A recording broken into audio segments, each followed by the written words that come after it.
Hey everybody, it's time for another episode of Fox Can Fix It.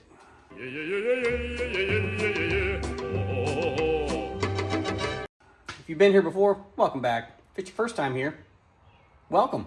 And like and share and subscribe and do all those things. Today, what we're going to do, or at least what we're going to try to do, is we are going to try to tear down this 204R transmission. I bought it for my 1968 Chevelle so I could get overdrive and replace the Powerglide. It worked for about a month, and it worked great. It worked well enough for me to say, I definitely like overdrive. But then it decided that it wanted to start making noise and start slipping. That could be many things. Bad remanufactured torque converter from the parts store. Not quite adjusted right TV cable. Worn out clutches that finally gave up the ghost. We don't know. So we're going to take this apart and see if we can find out. I have never taken apart an automatic transmission. Well, wait, actually that's not true. I went to school for automotive stuff, and in 1998, I took apart an automatic transmission. So it's been a while. So I took my Harbor Freight engine stand, took a couple pieces of rectangle tube, made myself a nice little stand so we can rip this apart. And on the bottom, it's just a piece of 2x6 lumber where that transmission mount would go, holding that up so we're not jamming this output shaft into the ground. And each piece we take out, we're going to set out in order, just like a carburetor or anything else. So when we reassemble, we'll be going in this order. That way, or diagonal, one across, three down. Who knows? Maybe it'll work. I believe I have to take the pan off first. And even if I don't, that's my plan. I kind of need to pull this pan gasket off anyways because this pan gasket sucks. Even if this transmission didn't go bad, this thing was already leaking. So I bought some cork gaskets to replace them. Not a lot in the pan. Of course, you know, I cleaned it when I got it. There might not have been really that much left to fall off the clutches. And while that is probably still savable, we're not going to save that.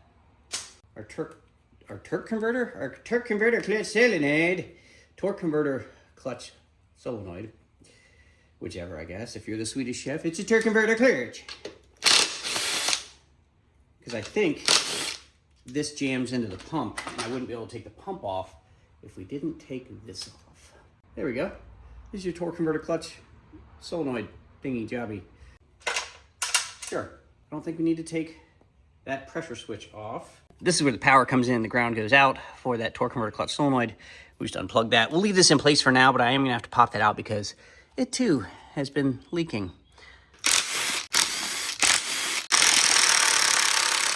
That's really on there. Actually, I'm gonna leave that alone for now. I don't know if that's part of anything. Okay, on this transmission, all the way forward is park.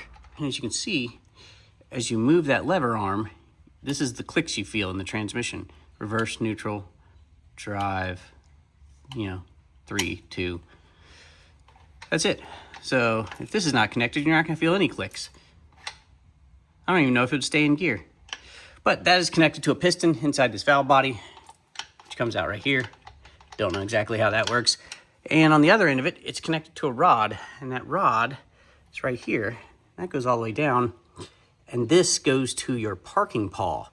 So when you throw it in park, what holds it in place is a little kind of hooked gear that's on this splined output shaft, and that keeps your car from moving when you got it in park. That is literally a parking paw, or parking claw. The claw. Anyways, it's behind there. We're not to that part yet. Continuing on. Valve body. Sorry, got distracted. I believe that's all the valve body bolts. Yes. Yep, definitely. It's fallen off. I know there are some check balls in here. One just fell out. Oh, and a spring. That's good. Oh, there goes all my bolts. Okay, well, either way, this is the inside of that valve body. And we're gonna put that up here on my bench. So much for keeping all the bolts in the right place. I won't be naming a whole bunch of parts as we go because, well, I'm not real certain of all the names of these. We'll take this off next. Whatever it is.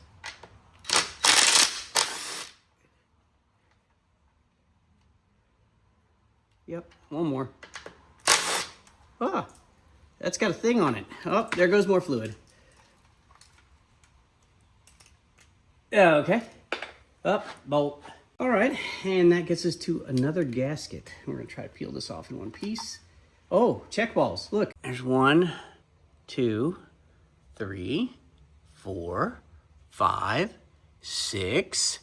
Great, there's 6 of them. Well, this has definitely been a part because I don't think Transtech was the original gasket manufacturer of GM. Oh, things are going well so far. I've got many check balls that I don't know where they go. Let's continue. Get off of there. Here we go. Any check balls?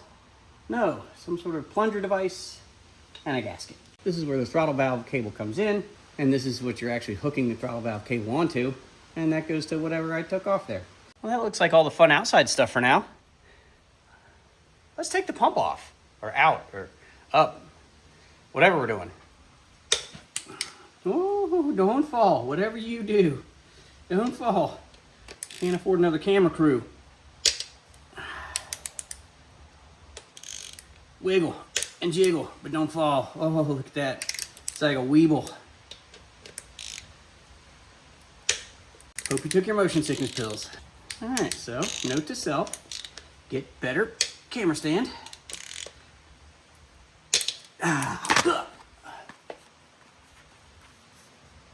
Reflexes like a cat. It's gonna be interesting to find out if I see anything when I get this pump out. All right, now you're in a slightly more safe, secret location.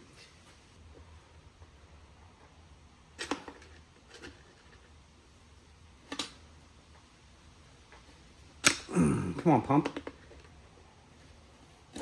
There we go. Oh, so close. So close.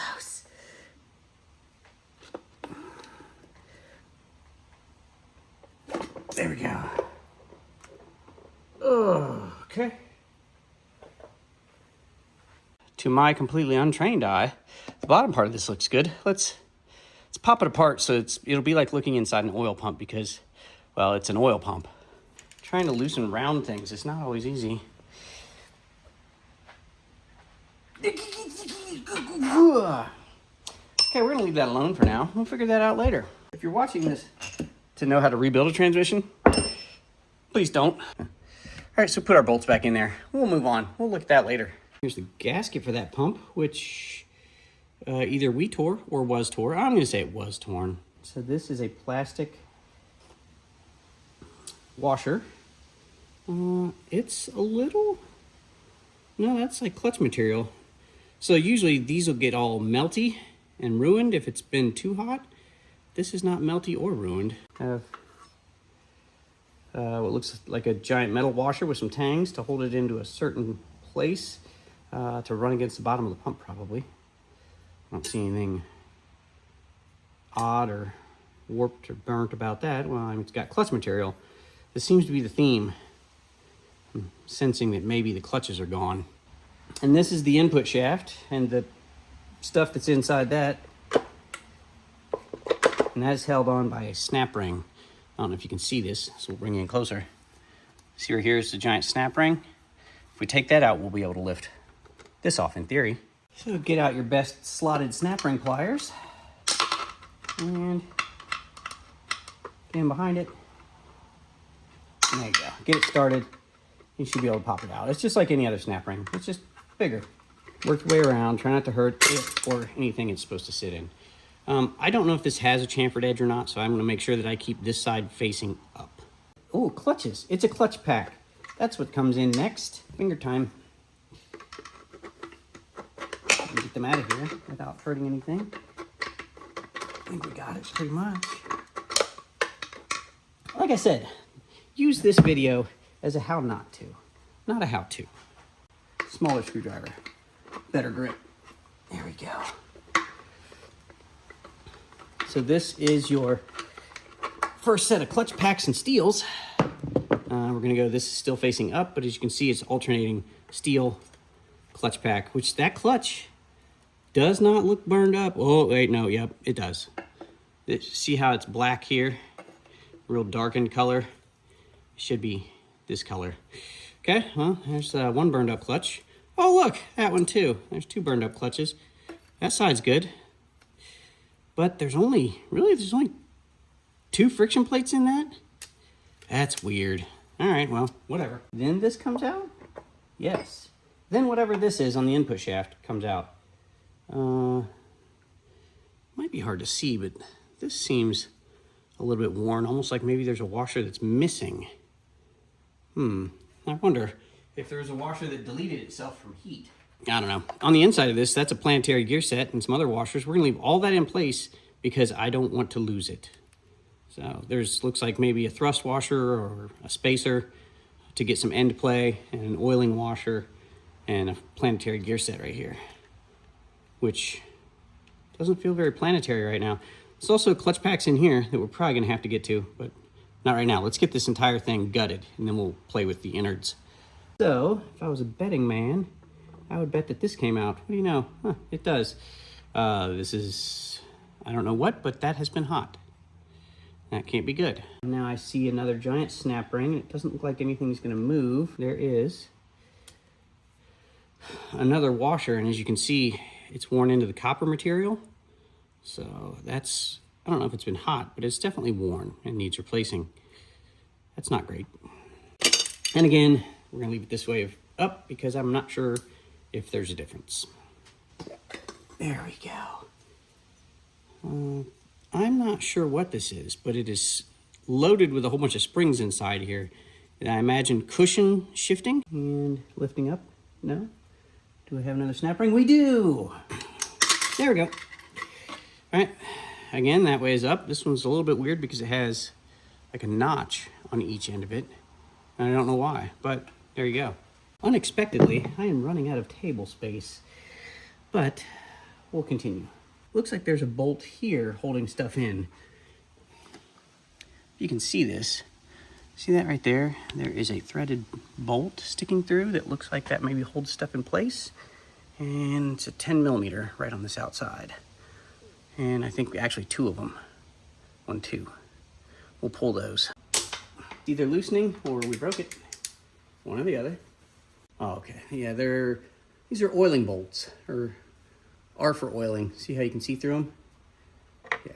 So they are holdy downy and oily at the same time. Double duty. That explains why it's such a thick bolt and only a 10 millimeter head. Oh, there it goes. Now, does any of this stuff lift up? Yes, it does. It's hard to get a grip on it with all this transmission fluid on my hands, but yes, it does. And somebody has definitely had this apart before. You can probably see all these marks. This is where somebody beat on this thing to get this shell or planetary cup or whatever the heck this thingy is to get it seated. I wonder if that hurt something. I don't know, but it's not helping me right now. Yeah, there it is. Okay, we got it.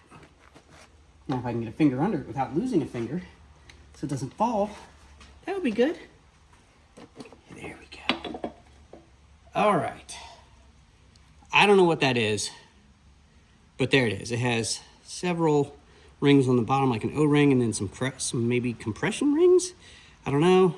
There's another fiber washer right there. We're gonna leave all that alone and put it in the pile. There's also like an O-ring here.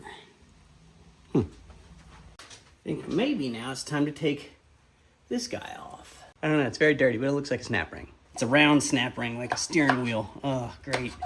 I love these. There we go. Got under it.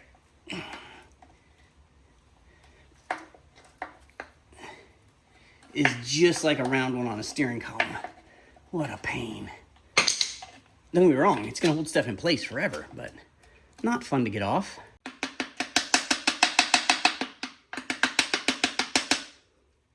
There's gotta be a wrong way to do this. That looks good. Nailed it. I think this definitely is on that drum and is impeding our progress. There's several O-rings and a spring here. Ah, yes, it's one of those. You know, everybody's got one of those. Yeah, I think that was impeding us from getting the shell out is the problem. I don't know how many times I'm going to say impeding today, but there was one more. All right, now that we got that governy thingy off the outside, what do you Yeah, this lifts right out. That's also very smooth and shiny. And I don't know if it's supposed to be. Seems kind of worn to me, but you can't drag your fingernail across any of it, so that's good. On the underside, burned up clutch packs. You can see that is clutch material, and that is completely blackened from heat. We'll take this apart later. Now we've got one of these, like I guess I'd call that a mid shaft. This is probably a shell for, yeah, look at those burned up, man. That's some heat. Okay, well, I think clutch packs ought to do okay with this, and I might not take the pump apart, but I might. Yeah, we're gonna take the pump apart for sure. That mid shaft thingamajobby. There's a washer in there. We're gonna leave all that alone right now. This I know is important. This has, it's hard to see, this has a number on it. This one is a number 11, and that sets depth. The thickness is different for a different number. Depth to what, you ask? Oh, I know, right? Yep, me too. Me too. Oh, snap ring time. These are the push apart snap ring pliers, so I need to spread it, and they're together. When you squeeze, it separates. And that's what we need to do here. Oh, it's spinning it in circles. You spin me right round, snap ring right round. Like a snap ring, baby, right round, round, round. Hopefully that didn't have a specific up direction, because that flipped like 400 times. Now lifty, lifty? Yes, now lifty, lifty. This is a geared shell of some sort that also has, I believe, a spacer. Yes. It's another washer. Felt like a bearing. Huh? I guess fluid and metal makes it feel like a bearing. We're gonna leave those right where they are. Planetary gear set. Look at that. It's because, see, these are the planets, and they rotate around the thing, just like the planets. Then we have yet another washer. This one, oh no, see, there's a bearing. See the little needles in there? That's a needle bearing, and the bearing's facing down. Very important. Man, I hope we're coming to the end of this thing, because I'm about out of bench space. Here is another gear. There's a little bit of wear on there, but nothing that I can feel. Maybe we should pull the band out of there. Oh, we're going down. Whoa. Man, look at all the heat cracks on that thing. This transmission has been hot. Now, did I do that from a misadjusted TV cable? I don't think so, because I adjusted on the tight side for safety. I think this thing just saw some heat before I got it. Oh, snap ring of doom. I think this might be the last one. I'm not sure. If I was sure, I would have said this is the last one. All right, so for this one, to angle the tips, all I gotta do is unscrew them a little bit and turn them 90 degrees, then tighten these again. Our little set screws. Now I've got a set of 90-degree snap ring pliers. I don't know if that helps. I don't know if that'll reach. Oh yeah, hey, I nearly got it on the first try after saying I don't know if that'll help. That's weird. It still doesn't want to play very nice. Can I pull that whole thing out of there without doing that? Yes, I can. Well, never mind. I'm not taking that snap ring off of there. I was trying to fight this snap ring right here. You can see, and apparently I don't really need to take that off right now. So ignore that one, and we'll continue. And looking down in the bottom of this, there is another large snap ring. We know what to do with that. Slotted snap ring pliers, activate. Always fade out in a montage. Montage. No, you son. Woo. Springy little guy. Come with me if you want to live. Just keep twisting and working around and lifting it. And I say that with the experience of somebody who's been doing this for, oh, like 20, 30 minutes now. Yeah. It has not taken an incredibly long time to do this, but that may also be partially due to the fact that I don't know what I'm doing. Ooh, lightning-y. Oh. Man, there is a huge thunderstorm brewing outside right now.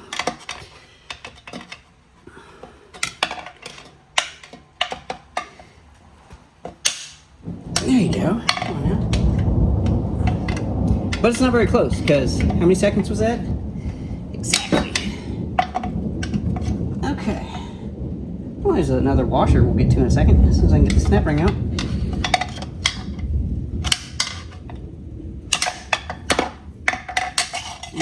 And again, this way is up. Don't know if there's a difference. And it's plastic like this. Some sort of oiling holes in it here, or oiling slots that sling oil everywhere. This does not feel like it's been hot, so that's good. So we're heading towards the back. It's not as much heat, maybe. There we go. There's one of those. Hey, a snap ring. That's weird. This thing is basically just all snap rings. Another one. Clutches, feels like. Let's check them out.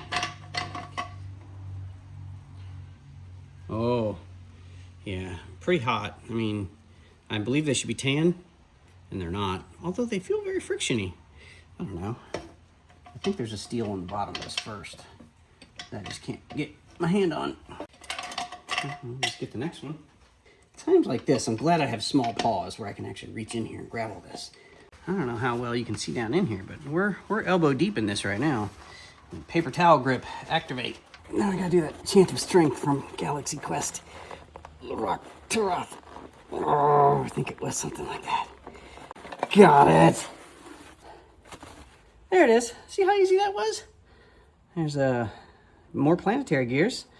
And here's some sort of clutch mechanism because it will spin this way. It will not spin that way. So that's good. I think that's supposed to do that. Now we can maybe get the rest of these friction plates and clutches and metals and things. Yeah, another clutch, metal, metal. Double metal on the bottom. Double metal on the bottom. That's like double nickels on the dime, I think. Well, there's an output shaft. And there's another thing that's coming with it. So let's just do that. Okay. Another sun gear, I believe. Ah! This had a thing in it that I shouldn't have dumped. This is your output shaft, by the way. It's a washer. I don't know which way that went. We'll figure that out later. So this is a sun gear, but what's important about this sun gear, see this?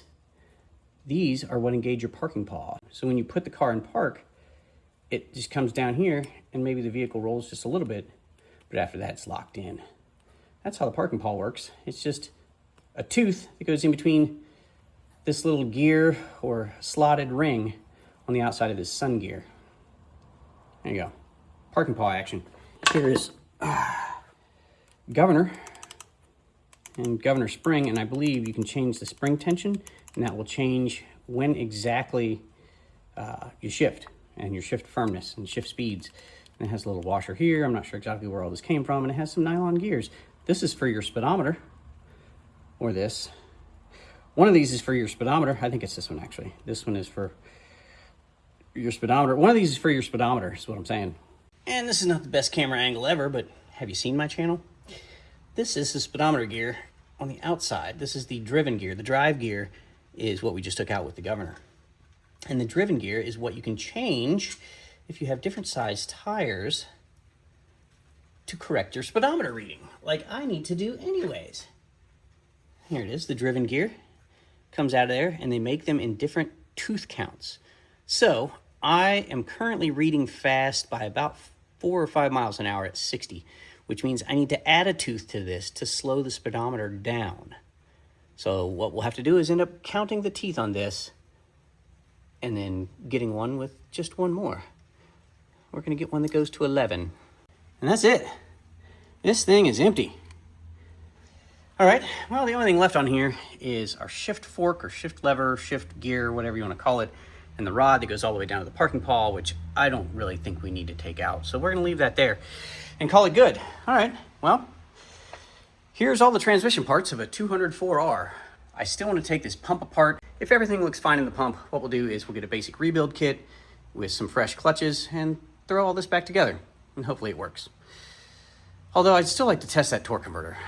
If you know how I can get that torque converter tested outside the car, let me know in the comments. And for now, I'll be cleaning and wishing I hadn't done this probably. And well, we'll see you next time. Always fade out in a montage.